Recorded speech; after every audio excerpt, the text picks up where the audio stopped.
For 10 to 15 days यही cover photo रहने दें, लेकिन ऊपर ब्रांड इन्हीं की नज़र आ रही है, CYD कार्स, इनकी गाड़ियाँ भी नज़र आ रही हैं, सब कुछ नज़र आ रहा है, लेकिन इवेंट से रिलेट करा कर हमने ये कवर फोटो बना दिया। तो इसी तरह हमें भी ये देखना है कि हमारी कंपनी के जिनके लिए भी हम काम कर रहे होंगे उनके जो पेजेस होंगे उनके पेजेस को हमें ये देखना है कि रीसेंट इवेंट्स क्या चल रहे हैं, उसी के मुताबिक कन्वर्ट करते रहें। जैसे आप टीवी देखते हैं ना अक्सर, तो टीवी में जो कंपनी के लोगोज आ रहे होते हैं, टीवी के लोगोज आ रहे होते हैं, वो मौके की मुनासबत से जब काइट डे आता है तो उसको चेंज कर देंगे, जब 14 अगस्त आएगा फिर उसको चेंज कर देंगे, मुहर्रम आता है उसको ब्लैक एंड वाइट कर देते हैं। इसी तरह आपको भी अपने कवर फोटोज़ को चेंज करते रहना है, और इवन इम्प्रेशन आपने अपने लोगो में भी लाना है, वही वाला इम्प्रेशन आपने अपने लोगो में भी लाना है, but for the time being जो आपकी एक्चुअल चीज़ें हैं वो तो रखेंगे आप। जैसे मिसाल के तौर पर मैं अब CYD कैप्चर को भी मैं रेड कलर में कर देता तो और ज़्यादा ऐसा लग रहा होता है ना कि भाई हम उनके इवेंट को सेलिब्रेट कर रहे हैं। नो डाउट हमें क्रिश्चियन के इवेंट्स को सेलिब्रेट बिल्कुल नहीं करना चाहिए, ठीक है, लेकिन ये हम नहीं कर रहे हैं, ये जो क्लाइंट है वो खुद ही कर रहा है, हम कुछ नहीं कर रहे। हम सिर्फ उनको एडवाइसेस करने लगे हुए हैं कि भाई इस तरीके से आपने काम करना है, और पूरे साल भर में जो इवेंट्स चलते रहे, जैसे पाकिस्तान में 14 अगस्त आता है, उनका भी कोई ना कोई 14 अगस्त होगा, तो उसके हिसाब से वो अपने इवेंट को सेलिब्रेट करें। इसी तरह जब आपने मार्केटिंग करनी है तो ईयरली बेसिस पर ये कैलेंडर भी आपने बना के रखना है कि भाई कौन सा इवेंट चल रहा है, तो उसके मुताबिक, क्योंकि उसके मुताबिक करेंगे तो लोगों की इंटरेक्शन आपके साथ बढ़ेगी कि भाई आप एक्टिव हैं। ऐसे नहीं है कि आपने कभी एक पेज बनाया था और बनाकर छोड़ दिया और उसके बाद आप इसमें कुछ करते नहीं, आप रेगुलरली इसके ऊपर एक्टिव हैं, ठीक है। अब आ जाते हैं नीचे, और अब हम अगली बात क्या कह रहे हैं, पोस्टिंग की। मेरा नहीं ख्याल कि पोस्ट लगाना मुझे सिखाना की ज़रूरत है, आप लोगों को क्या ख्याल है कि पोस्ट कैसे लगाते हैं भाई? ये तो आप मुझे सिखा देंगे ना पोस्ट लगाने का तरीका, मतलब इसमें तो कोई ऐसी खास मुश्किल बात नहीं है। अच्छा, एक चीज़ आपको और करनी है, वो क्या करनी है? इधर आए ज़रा, क्या करने लगो मैं, देखते हैं जेमिनी में।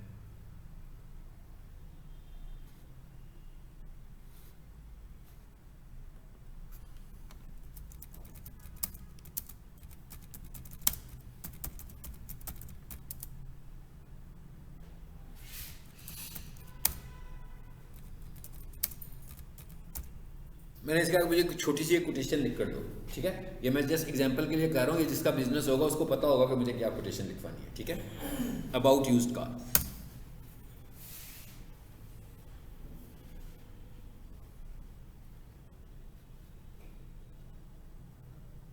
ठीक है। कहते भाई यूज कार आप गाड़ी खरीदेंगे तो आपको पता नहीं है, ये टिकट, ये आपका लॉटरी है, अच्छी निकल है कि बुरी निकल है, ठीक है। मतलब इसका मतलब क्या हुआ, आप देखें यहाँ पर, देखें आप एक चीज़ ध्यान में रखनी है, आप सोशल मीडिया पर सेल करना चाहते हैं, लेकिन अगर आप सोशल मीडिया पर सिर्फ सेल करेंगे, लोगों को सिर्फ डायरेक्टली सेल ही करने के लिए कह रहे होंगे, ठीक है ना, तो वो गड़बड़ है, कोई बंदा आपसे परचेज नहीं करेगा। आपको सोशल मीडिया में लोगों को इनडायरेक्ट तरीके से सेलिंग करनी है, डायरेक्टली सेलिंग नहीं करनी है। ऐसे नहीं कहना कि भाई खरीद लो मुझसे ले लो, ये चीज़ सबसे अच्छी है, ये इतने पैसों में मैं दे रहा हूँ। हर रोज़ ये बात करेंगे तो लोग आपसे उकता जाएंगे कि भाई ये क्या बंदा है, ये तो हमेशा सेल्स प्रमोशन ही चलाता रहता है। लेकिन अगर मैं कहूँ कि भाई जिस बंदे की इंटेंशन परचेज करने की है, तो वो ये जानना तो चाह रहा है कि ये प्रोडक्ट क्या है और कितने की है, लेकिन वो उस प्रोडक्ट के फीचर्स के मतलब भी जानना चाहता है, उस प्रोडक्ट के मतलब जो छुपी हुई बातें हैं उनके मतलब भी जानना चाहता है। तो हमारे सोशल मीडिया से ऐसी चीज़ें नज़र आनी चाहिए। इस तरह करने से आपके क्लाइंट्स का इंटरेस्ट आपके ऊपर बढ़ेगा, बजाय इसके कि हम हर रोज़ एक ही बात कर देंगे, भाई ये वाली गाड़ी इतने मिलियन में ख़रीद लो, ये वाली गाड़ी इतने मिलियन में ख़रीद लो। तो रोज़ाना ये पोस्ट लगा के हम अपनी ऑडियंस को तो गाड़ी नहीं ना सेल कर सकते, रोज़ाना हमें कुछ ना कुछ डिफरेंट तरीके से पोस्ट करना है। अच्छा, अब मैं इधर आया,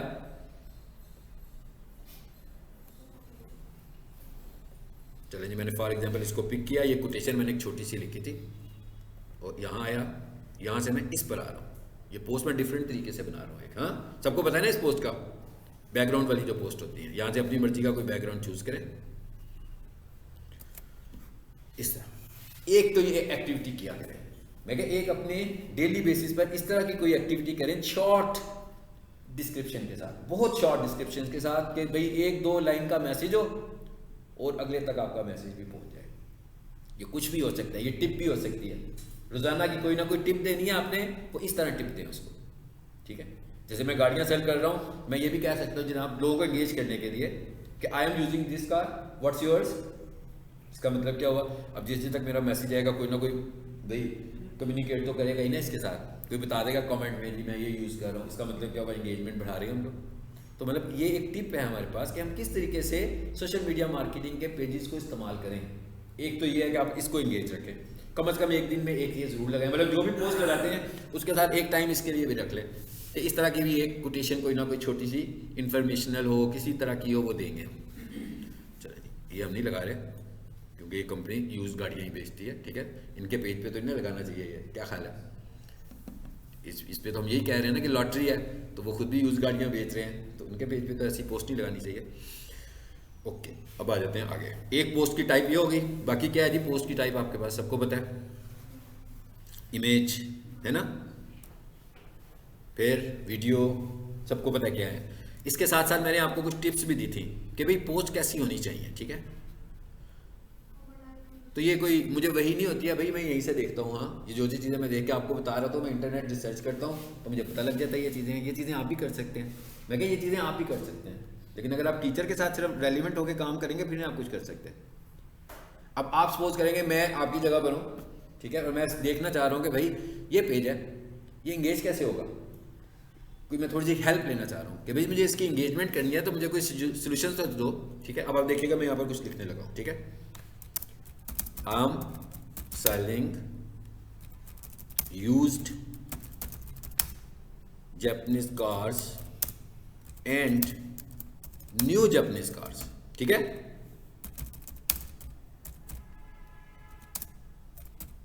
Suggest me post ideas। अब मैं स्पेशली अगर सिर्फ फेसबुक के लिए बात कर रहा हूं तो मैं उसे कह देता हूं मेटा,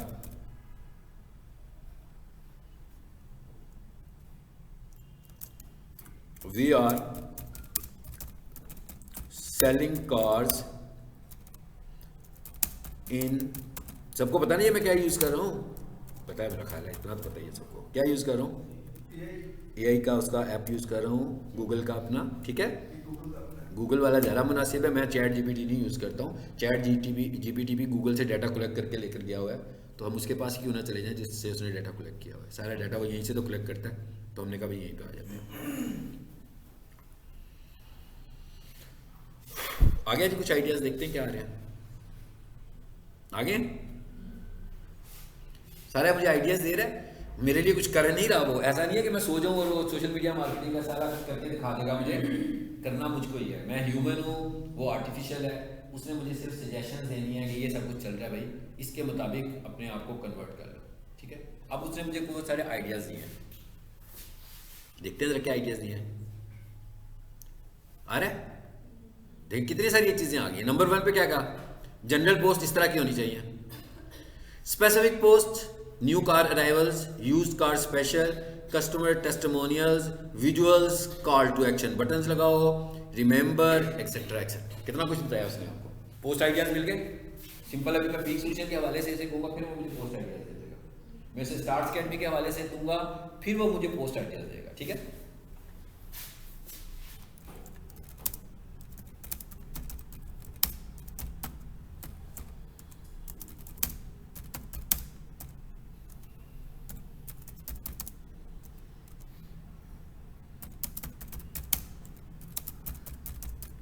चलिए मैंने से अभी पूछा है कि भाई मुझे कुछ बताओ अगर तुम्हें कुछ समझ में आती है कि मुझे कितना पोस्ट करना चाहिए फेसबुक के ऊपर, हाउ ऑफन आई पोस्ट, ठीक है। देखते हैं इसके मतलब क्या देता है, देखें जरा।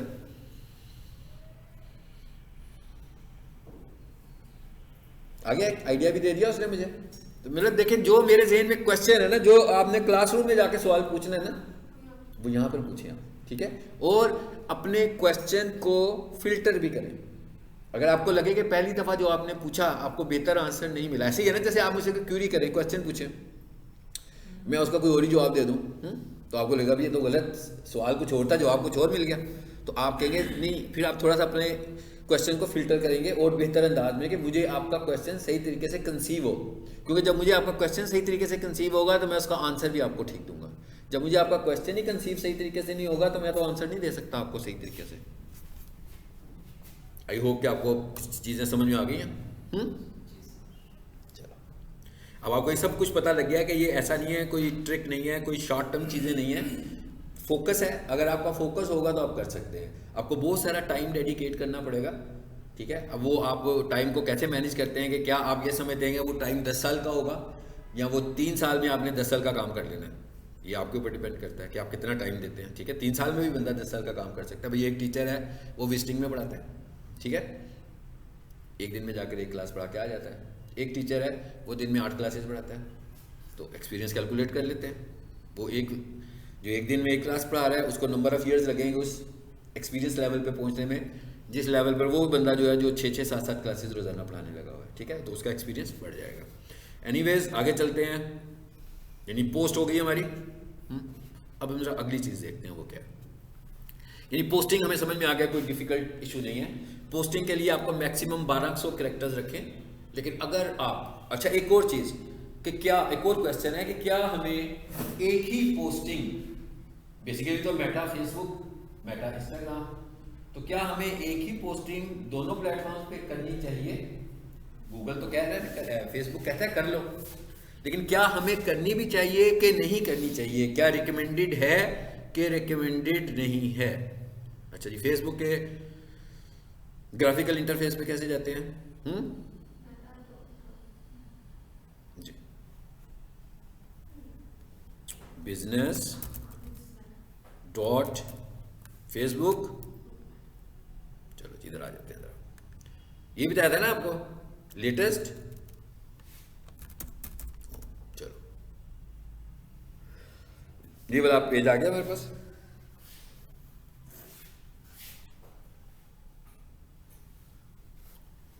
इसे ब्लॉक करते हैं जरा पहले फिलहाल। ये देखिए ये इंटरफेस आ गया कलरफुल सा, ये मैंने प्रीवियस क्लास में शायद आपको बताया था ना। बिजनेस क्या लिखा हुआ ऊपर देखिए जी, business.facebook.com/latest/home। ये इस इंटरफेस में और उस इंटरफेस में आपको फ़र्क नज़र आ रहा है? वो वाला इंटरफेस है जब फेसबुक इन्वेंट हुआ था, भाई पहली दफ़ा फेसबुक की जो ऑपरेटिंग सिस्टम आया था ना, जो ग्राफिकल इंटरफेस था, वो वाला है। ये वो वाला है जो उन्होंने इम्प्रूव किया हुआ है। काम दोनों में एक जैसे होंगे, ज़्यादा कंफर्ट सीन इसके अंदर है, ज़्यादा एडवांस सीन भी इसके अंदर है, तो इसका मतलब हुआ इसको हमें ज़रूर यूज़ करना चाहिए। अच्छा अब यहाँ पर देखें, लेकिन ऐसी चीज़ें नहीं है जो आपको मुश्किल नज़र आ रही हैं, बल्कि उसने एक ही जगह पर आपको बहुत सारी चीज़ें दिखा दी हैं, जबकि उस इंटरफेस में एक जगह पे आपको बहुत सारी चीज़ें नज़र नहीं आ रही हैं। चीज़ों को अलग-अलग से आइडेंटिफाई करने के लिए मूव करना पड़ रहा है हमें, लेकिन यहाँ पर सारे पेजेस नज़र आ रहे हैं आपको। ये क्या लिखा हुआ आ रहा है जी, क्रिएट पोस्ट। ये क्या लिखा हुआ आ रहा है, क्रिएट ऐड। ये क्या लिखा हुआ आ रहा है, क्रिएट रील, क्रिएट स्टोरी। इसका मतलब क्या हुआ, हमें ये भी पता लग गया कि भाई बस पोस्ट पे नहीं लगे रहना, रील्स पे भी काम करना है। यही आइडिया अब आपको एक फिर दोबारा लेना है कि भाई मैं रील कैसी बनाऊँ। कि भाई मैं गाड़ियाँ सेल करता हूँ, तो मुझे आइडिया दो कि मुझे डेली कितनी रील्स बनानी चाहिए और किस तरह की रील्स बनानी चाहिए। मैं गाड़ियाँ सेल करता हूँ, मुझे आइडिया दो कि मुझे डेली स्टोरी क्या लगानी चाहिए। स्टोरी आइडियाज़ दो, ये आपको स्टोरी आइडियाज़ भी देगा कि आपकी स्टोरीज कैसी होनी चाहिए, ठीक है। क्रिएट पोस्ट,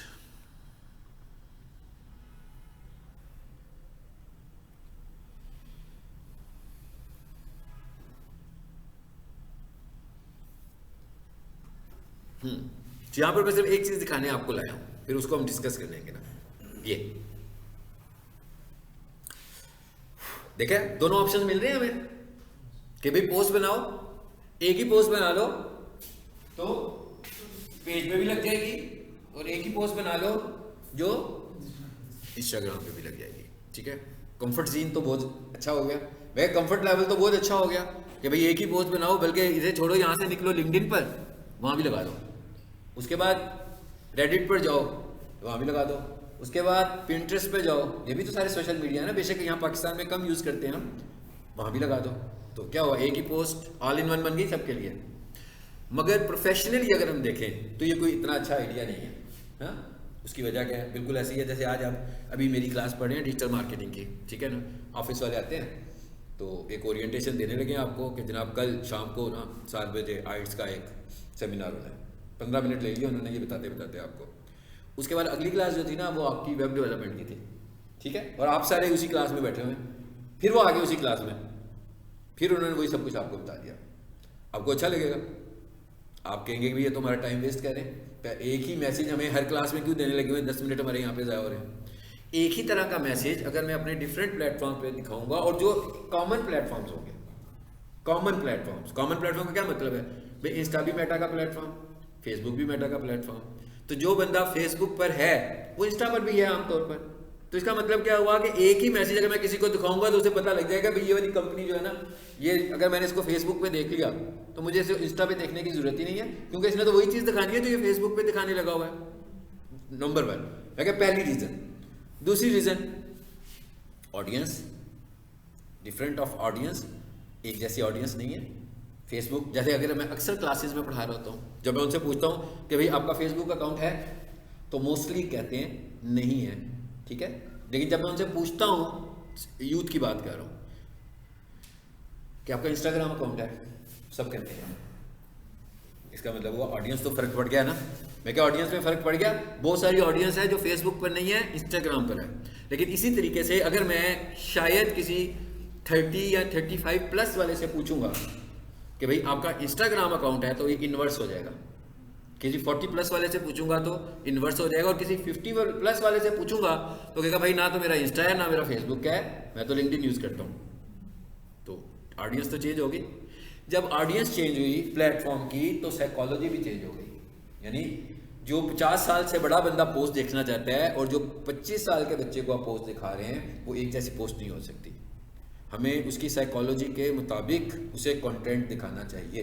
इसका मतलब क्या हुआ कि ऑल इन वन का फार्मूला ठीक फार्मूला नहीं है। कभी कभी ठीक हो सकता है, मतलब ऑफन ठीक नहीं है। अगर हम इसको अडॉप्ट कर लेंगे ना अपनी मार्केटिंग स्ट्रेटेजी के तौर पर, तो ये बिल्कुल पुअर आइडिया है, इससे आपको इंगेजमेंट नहीं मिलने वाली। अब आपको समझ में आ गया होगा कि जब आप लिंक्डइन के लिए कुछ काम करें, बेशक मैसेज सेम हो मगर प्रेजेंट करने का तरीका डिफरेंट हो। इंस्टाग्राम पे करें मैसेज सेम हो, प्रेजेंट करने का तरीका डिफरेंट हो। फेसबुक के लिए करें मैसेज सेम हो, ठीक है ना। मतलब मैं ये कह रहा हूँ कि भाई पीक सॉल्यूशंस वाले डिजिटल मार्केटिंग का कोर्स ही ऑफर कर रहे हैं, यही मैसेज उन्होंने 3 अलग-अलग प्लेटफॉर्म्स पर देना है। तो इसको देने का तरीका फ़र्क होना चाहिए। उन्हें मद्देनज़र रखना होगा कि भाई लिंक्डइन के ऊपर मुझे मैच्योर लोग मिलने वाले हैं, तो उनको मैं मैच्योर पोस्ट दिखाऊंगा। इंस्टाग्राम के ऊपर मुझे स्टूडेंट्स मिलेंगे, तो उन्हें मैं स्टूडेंट लेवल की पोस्ट दिखाऊंगा। और फेसबुक पर स्टूडेंट्स भी होंगे और कुछ थोड़े से मैच्योर लोग भी हो सकते हैं, तो उनको मैं उसके हिसाब से पोस्ट दिखाऊंगा। इसका मतलब क्या हुआ कि यहाँ पर इस मॉडल को यूज़ नहीं करना। मगर एट द सेम टाइम जब हम एड्स में आते हैं, फेसबुक ऐड में क्या होता है, अभी हम ऐड बनाना सीखेंगे। फेसबुक मुझे कहेगा हाँ भाई ठीक है आप मेटा पे आ गए हो, ये आपका ऐड चलेगा, इंस्टा पे भी फेसबुक पे भी, दोनों प्लेटफॉर्म्स पे चलेगा। अब आपने तो पैसे लगाए हुए हैं, आपने इन्वेस्ट किया हुआ है, तो फेसबुक कहता है कि फाइन, मेटा कहता है आपको, बल्कि फेसबुक नहीं, मेटा ये कहता है कि भाई आपने तो इन्वेस्ट किया हुआ है, तो मैं ये देखूंगा कि आपको अच्छा रिजल्ट कहाँ से मिलता है, फेसबुक से कि इंस्टाग्राम से। अगर आपको मिसाल के तौर पर मैं कहता हूँ, जैसे हम ये कहते हैं ना कि भाई मोबाइल एसेसरीज,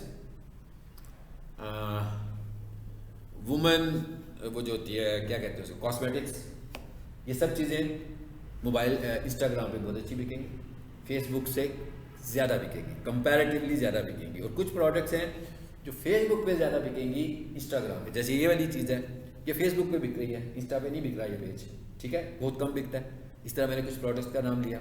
फेसबुक क्या करेगा, जब हम ऐड रन करेंगे तो जहाँ से उसको अच्छी ऑडियंस मिल रही होगी वहाँ पर वो इंप्रेशंस बढ़ाएगा, और जहाँ पर उसे कम मिल रही होगी, मिसाल के तौर पर मैं कहता हूँ टोटल मुझे मिल रहे हैं ना 20,000 इंप्रेशंस, तो पता लगा जनाब उसमें से 12,000 इंप्रेशंस इंस्टा पे चले गए, 8,000 इंप्रेशंस फेसबुक पे आ गए। इन्वर्स कर लें इसको कि भाई 14,000 या 15,000 इंप्रेशंस फेसबुक पे आ गए, बाकी के 5,000 उधर चले गए। तो जहाँ पर इतने इंप्रेशंस लग रहे हैं, इतनी दफ़ा ऐड नज़र आ रहा है, रिजल्ट भी वहाँ से नज़र आना शुरू हो जाएगा। ये मैनेजमेंट कौन कर रहा है, फेसबुक खुद कर रहा है। इसका मतलब है ऐड में तो ये आइडिया ठीक है, ऐड में ये आइडिया ठीक है, लेकिन उसमें दूसरी ऑप्शन में ये आइडिया बिल्कुल ठीक नहीं है। ऑर्गेनिक काम करने के लिए ये बिल्कुल प्रैक्टिकल अप्रोच नहीं है कि आप एक ही पोस्ट में लगाएं, एक डिज़ाइन बनाएं और उसको 10 प्लेटफॉर्म पे लगा दें और रेगुलरली ऐसा करते रहें। इस तरह करने से आपका कोई एक प्लेटफॉर्म ग्रो हो रहा होगा, सारे नहीं हो रहे होंगे, ठीक है। सारों के लिए आपके पास आइडियाज़ भी डिफरेंट होने चाहिए।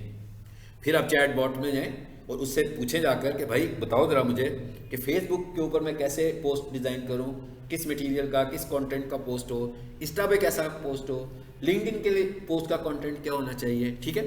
तो फिर आपका माइंड और क्लियर होगा कि इस तरह की मैच्योर पोस्ट कहाँ लगेंगी और कहाँ पर हमें फैंसी पोस्ट लगाकर लोगों को अट्रैक्ट करना है। क्लियर हो गया भाई। पोस्ट लगाने का तरीका वही है, पोस्ट लगाने की तो इसमें कोई मुश्किल बात नहीं है, पोस्ट बिल्कुल उसी तरह लगाएंगे। देखिए ऐड फोटो भी आ गया, ऐड वीडियो भी आ गया, डिस्क्रिप्शन वाला पार्ट भी आ गया, बल्कि यहाँ पर आकर देखिएगा ज़रा, ये हैशटैग्स भी आ रहे हैं, ठीक है। 30 हैशटैग्स लगाने हैं हमने। हैशटैग आपने जब भी लगानी हो तो बेहतर तरीका ये होता है कि हैशटैग की रिसर्च पहले ही कर लें। जैसे कि मैं इस हिस्से में आ गया हूँ, रिसर्च हो सकती है कि नहीं हो सकती है, मुझे पता लग रहा है ना। ये हम किस पेज पर हैं, कार के पेज पर हैं। चलिए जी, मैं इधर आया, यूज्ड, यहाँ लिख दिया मैंने यूज्ड कार्स, लिख दिया, आ गया यूज्ड कार्स 4 मिलियन पोस्ट्स। फिर क्या आ रहा है जी, नीचे एक और आ रहा है यूज्ड कार्स। हाँ, नीचे वाले पे क्या आ रहा है, 11 मिलियन। कोई फर्क है इनके लिखने में? एक पे कह रहा है 11 मिलियन और 4 मिलियन पोस्ट। इंस्टाग्राम को अलग से बता रहा है, फेसबुक को अलग से बता रहा है। अच्छा, नहीं ज़रूरत मुझे इसको 10 के पोस्ट वाली को नहीं लगाने की ज़रूरत, ठीक है।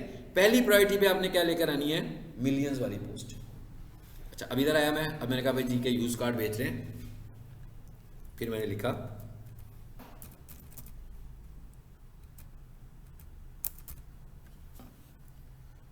देखना है मुझे कि भाई जैपनीज कार्ड में मुझे कोई अच्छा मिल रहा है जो मिलियंस में हो, नहीं तो मिलियन के बहुत करीब हो तो उसको भी यूज़ कर लें, क्योंकि हमारी ब्रांड तो जैपनी कार है, देखिए ब्रांड तो है ना हमारी, तो इसको भी यूज़ करना है हमें।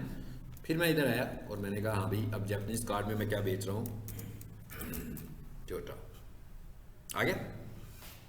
अब आपको समझ में आया। इस तरह आपको अपने हैशटैग्स को एक ही दफा रिसर्च करके डॉक्यूमेंट करके रख लें, ठीक है।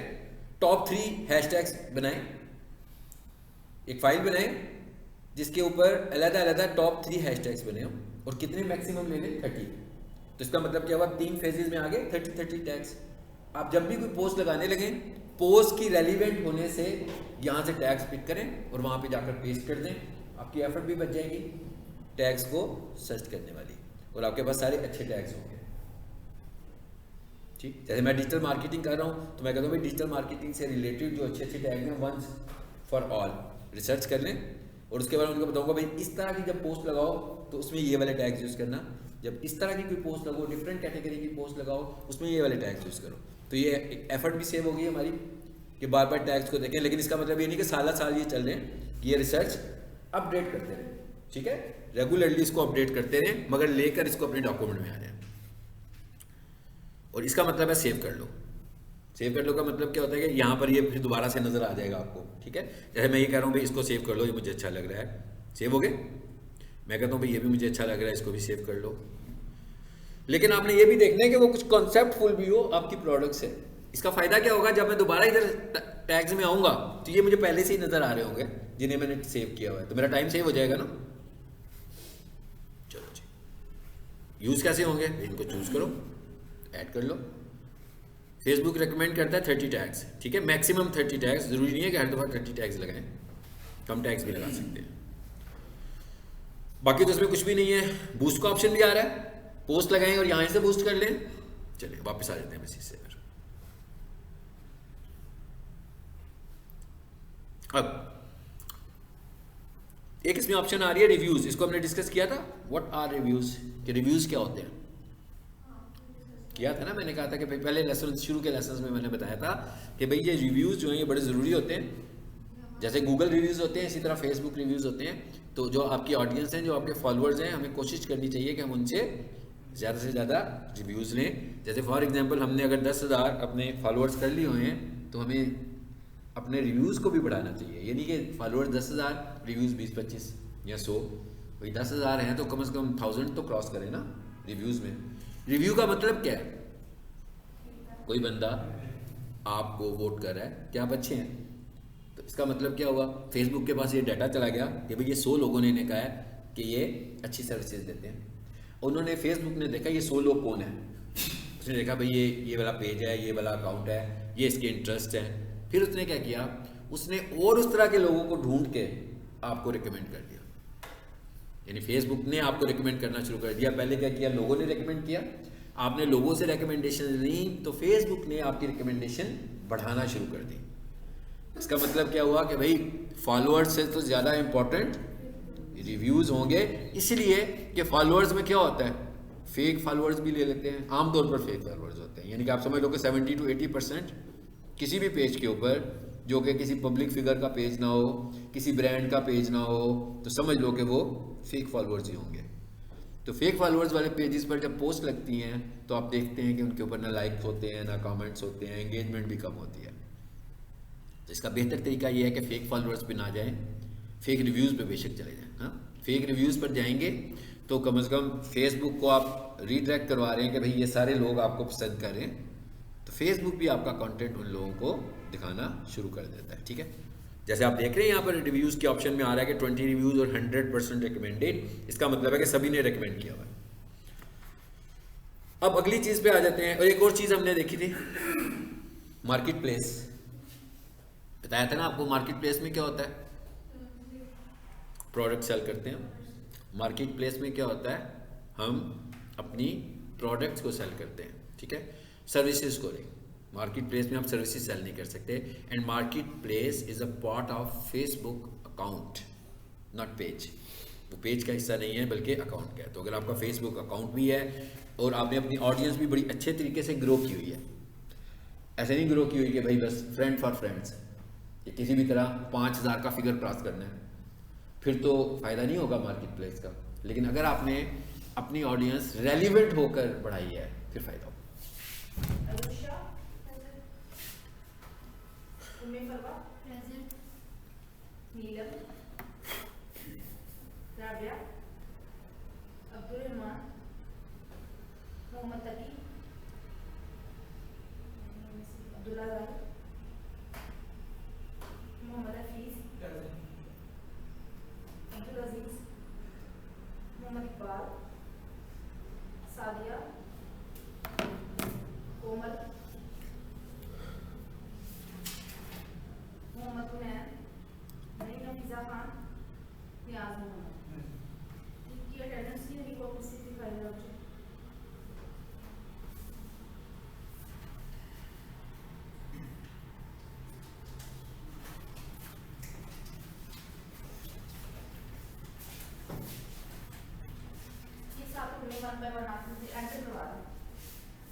कोई और भी किया हुआ है?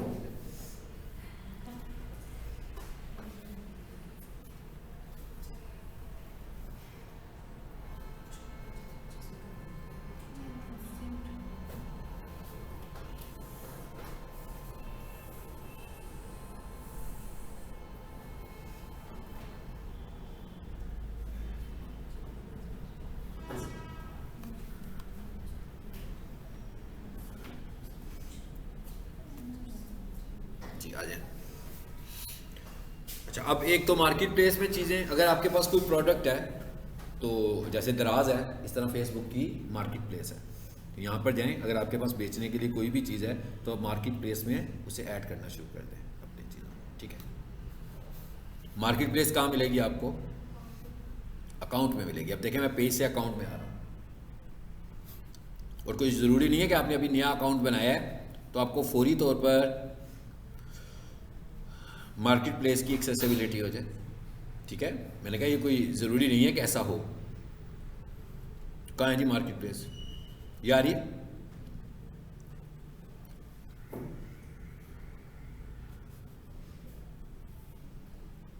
आ रही है? ये देखें लोग अपनी गाड़ियाँ सेल करने लगे ना। ओके,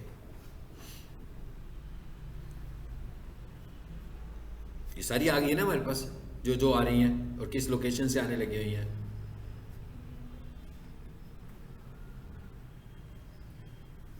और क्या क्या आ सकती हैं देखें उन्होंने दी हुई हैं, कैटेगरीज भी दी हुई हैं कि यहाँ पर आप ये चीज़ें बेच सकते हो।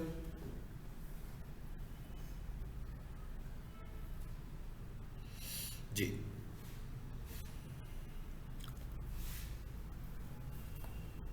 यहाँ पर प्रोडक्ट्स भी आनी शुरू हो गई हैं, इनकी तरफ से लगी हुई हैं प्रोडक्ट्स, ठीक है। सेल हो ना हो, अवेयरनेस कैंपेनिंग तो चल रही है, सेलिंग भी वैसे होती है, ठीक है, बट डिपेंड्स ऑन प्रोडक्ट कि कौन सी प्रोडक्ट है, क्योंकि कौन से बंदे मार्केट प्लेस को वेट कर रहे हैं किन प्रोडक्ट्स के लिए, ठीक है। क्योंकि जब कोई चीज़ नंबर ऑफ थाउजेंड्स में जाएगी तो इसका मतलब है कि लोग रिलायबिलिटी के लिए इन्फॉर्मेशन तो उनको चली जाएगी, तो वो फिर देखेंगे कि भाई ये गाड़ी है इतनी बड़ी, ऐसे तो नहीं है घर बैठ के कहेंगे हाँ ये गाड़ी लेकर आ जाओ मेरे पास, हाँ विजिट करेंगे, शोरूम में जाकर देखना पसंद करेंगे, लेकिन मार्केट से इन्फॉर्मेशन तो चली गई, मार्केट प्लेस से लोगों तक हमारी अवेयरनेस चली गई है, ठीक है। सो इस तरीके से हमने यहाँ पर ये पोस्ट लगाई होती हैं, शेयर करके आप इसको शेयरिंग करके इसकी और अवेयरनेस दूर तक भी रीच बढ़ा सकते हैं। ये ऑप्शंस आ रही हैं सारी, लिस्ट को चेंज करना हो, डिलीट करना हो, मैसेजेस को देखना हो, जी यहाँ पर लिस्ट आ रही है। अगर किसी ने कोई क्लिक्स किए हुए हैं मगर किसी ने कोई मैसेज अभी नहीं किया हुआ तो मैसेज किए होते तो हमें यहाँ पर वो ये कमेंट्स पे आए। तो ये हमारे पास क्या चीज़ है, इसको भी हमें ग्रो करना है अपनी, ये मार्केट प्लेस की इनसाइट्स हैं सिर्फ और किसी चीज़ के नहीं है, ये सारे के सारा हम मार्केट प्लेस में आए हुए हैं। लेकिन अगर आप नया फेसबुक अकाउंट बनाएं और दूसरे ही दिन जाकर मार्केट प्लेस को इस्तेमाल करना शुरू कर दें, ऐसा नहीं होगा। मार्केट प्लेस आपको नज़र तो शायद आ जाए, पोस्टिंग करने के लिए आपको थोड़ा सा टाइम देना पड़ेगा उसको अपना, ठीक है। और सम टाइम वो रिव्यू में ले जाता है, तो वो आपके बिजनेस के मॉडल को अंडरस्टैंड करना चाहता है। इसकी भी मार्केट प्लेस काफ़ी मुश्किलों से अवेलेबल कराई थी हमने। मुश्किलों से मतलब ये है कि हमें कोई ख़ास मुश्किल नहीं हुई, सिर्फ एक्सेप्ट नहीं था कर रहा फेसबुक, तो हम उसको बार बार रिव्यू करवा रहे थे, लेकिन वायलेशन नहीं कर रहे थे, बार बार रिव्यू करवा रहे थे, क्योंकि अकाउंट नया था। जैसी उसको रिलायबिलिटी होगी हमारी, तो उसने हमें ये अलाउ कर दिया कि आप मार्केट प्लेस में अपनी प्रोडक्ट्स को ऐड कर सकते हैं, ठीक है। अच्छा, उसके बाद अगली चीज़ क्या है हमारे पास, ग्रुप्स। देखिए नीचे क्या लिखा हुआ है, ग्रुप्स यू हैव ज्वाइंड, कि भाई ये ग्रुप्स हैं जो हम लोगों ने ज्वाइन किए हुए हैं। इस पर क्लिक करते हैं जी किसी एक पे। Number of members about 43,000। अब आपको क्या करना है, फेसबुक के ऊपर ज़्यादा से ज़्यादा ग्रुप्स को ज्वाइन करना है जो आपसे रेलिवेंट है। पहले मरले में मैं क्या पहले फेज़ में आपने ग्रुप्स को ज्वाइन करना है, लेकिन हमारा ये एंड रिजल्ट नहीं है, एंड टारगेट ये नहीं है कि हम ग्रुप्स को ज्वाइन करें। एंड टारगेट ये है कि हम ग्रुप्स बनाएं और उसको लोग ज्वाइन करें, क्योंकि जब आप किसी ग्रुप को ज्वाइन करते हैं तो आपके पास कोई 100% परमिशंस नहीं होती हैं उसमें, लेकिन जब आपका ग्रुप होगा तो उसमें अगर 5,000, 10,000, 500 लोग होंगे तो वो ग्रुप टोटल आपके कंट्रोल में होगा। जो पोस्ट आप लगाना चाह रहे होंगे कम से कम 500 लोगों को तो दिखा रहे हैं, कोई और बंदा उस पर पोस्ट लगाता है तो आपकी चॉइस है कि आप उसे एक्सेप्ट करते हैं कि रिजेक्ट करते हैं। लेकिन जब हम किसी के पेज पे जाएंगे तो वो तो हमारे पास चॉइस नहीं है। तो पहले फेज में तो हमें ये करना है, मगर यहाँ पर 43,000 पीपल तो हैं, इसका मतलब क्या हुआ, मार्केट करने के लिए मुझे एक और ओपन स्पेस मिल गई। मैं यहाँ से देखूंगा कि कौन से लोग हैं जिनको मैं मार्केट कर सकता हूँ, मैं उन्हीं को रिक्वेस्ट भी भेज सकता हूँ। ये देखिए आनी शुरू हो गई हैं लोग, प्रोडक्ट्स नजर आनी शुरू हो गई हैं। ये क्या चीज़ें हैं, अब ये देख रहे हैं ना, इस ग्रुप के मैं कमेंट को यूज़ कर सकता हूँ। सो मैं कमेंट में कोई चीज़ कर सकता हूँ, कमेंट को तो वो डिसअप्रूव नहीं करेगा ना, कमेंट तो फौरी तौर पर मेरा आ जाएगा। तो इसका मतलब क्या हुआ कि कमेंट के थ्रू भी मैं किसी को अवेयरनेस देना चाहूँ, इमेजेस अपलोड करके टेक्स्ट की शक्ल में, बस ऐसा ना लग रहा हो कि मैं किसी और के बिजनेस को छीनने की कोशिश कर रहा हूँ। बेशक मैं ऐसा करना चाहता हूँ, लेकिन मेरा मैसेज इतना क्लियर नहीं होना चाहिए, बल्कि मेरा मैसेज अनक्लियर होना चाहिए कि मैं किसी को प्रोडक्ट सेल करने लगाऊँ, ताकि वो जो ग्रुप वाले हैं उनको ये ना फील हो कि ये यहाँ पर आता है और क्लाइंट्स को लेकर जाने के लिए यहाँ पर आ रहा है, बल्कि यहाँ पर वो अवेयरनेस के लिए आ रहा है। जैसे आप किसी गाड़ी का रेट बता सकते हैं, नई गाड़ी का रेट बता सकते हैं, आप नई गाड़ी में कोई अपडेट आई हो उसका बता सकते हैं, आप कोई अपनी ऑफ़र का बता सकते हैं कि जनाब हमारे से आप गाड़ी बाय करोगे, हम ये चीज़, ये सर्विस आपको फ्री में देने लगे हुए हैं। ठीक है, इस तरह की चीज़ें हम कर सकते हैं। तो इस तरह करने से मुझे लगेगा कि ये वाले भाई साहब जो है ना, पहले मैं इनकी पोस्ट को लाइक करूँगा और मुझे लगेगा भाई ये तो मेरे इंटरेस्ट के बंदे हैं। ठीक है, उसके बाद ये ऐड फ्रेंड की ऑप्शन आ गई है, तो यहाँ से मैं इनको ऐड फ्रेंड की एक रिक्वेस्ट भी भेज देता हूँ। चले, अब उसके ऊपर डिपेंड करता है वो मेरी रिक्वेस्ट को एक्सेप्ट करता है। इसका मतलब क्या हुआ कि मुझे अच्छी ऑडियंस मिल सकती है ग्रुप में से जाकर, बजाय इसके कि मैं वैसे ही मुझे रिकमेंडेशंस में आ रहे हूँ लोग तो मैं उनको कर रहा हूँ, बल्कि मैं यहाँ से देखूँगा कौन है जो बहुत एक्टिव है और उसके साथ लोगों की इंगेजमेंट बहुत ज़्यादा है। ठीक है, ग्रुप में, तो मैं उसको फ्रेंड रिक्वेस्ट भेजूँगा। तो इस तरह करके मैं अच्छी ऑडियंस को ऑक्यूपाई करने की कोशिश करूँगा, बजाय इसके कि भाई रिक्वेस्ट पे रिक्वेस्ट भेजी जा रहे हैं, भाई इसका कोई फ़ायदा नहीं होगा आपको। तो ये दो चीज़ें हमने यहाँ पर देखी, मार्केट प्लेस की बात भी की है मैंने, ग्रुप्स भी बात भी की है, और फिर जब आपको लगेगा कि आपकी ऑडियंस ग्रो हो गई, और अभी ये वाली ऑप्शन मैं फेसबुक अकाउंट से यूज़ कर रहा हूँ, ग्रुप्स की ऑप्शन मैं फेसबुक पेज से भी यूज़ कर सकता हूँ।